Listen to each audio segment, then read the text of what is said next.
remain in office.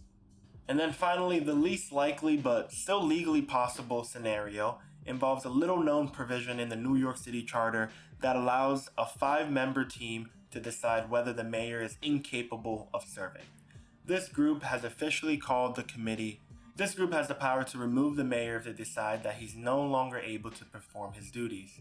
Now, this 5-person team would be comprised of, firstly, the city comptroller, Brad Landler, who, by the way, is actively running for mayor against Adams, which seems like a pretty obvious conflict of interest, but the city charter requires that the comptroller be on the committee, so there's no way around that.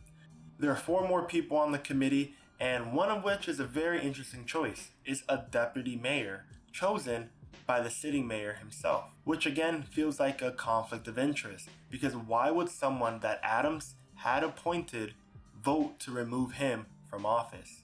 This special committee has the legal authority to declare that Adams is unable to govern and effectively remove him from office.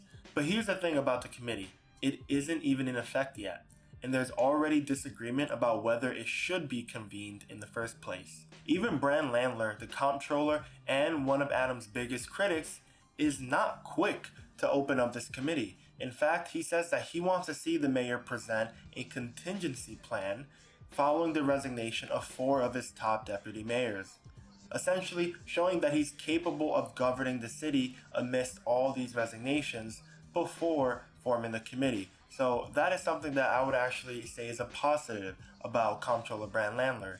He doesn't appear eager to take down the mayor either. Other people in the committee, like City Council Speaker Adrienne Adams, who, by the way, has no relation to Eric Adams himself, she has already called for his resignation. Although she's called the mayor to resign, she does not think that the committee applies to this current situation at all.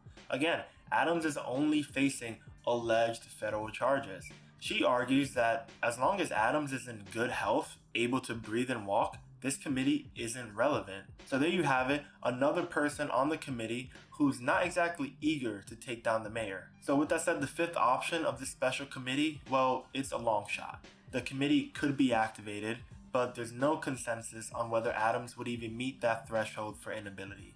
And at least one key member, Speaker Adams, is already making it clear that she doesn't think it applies.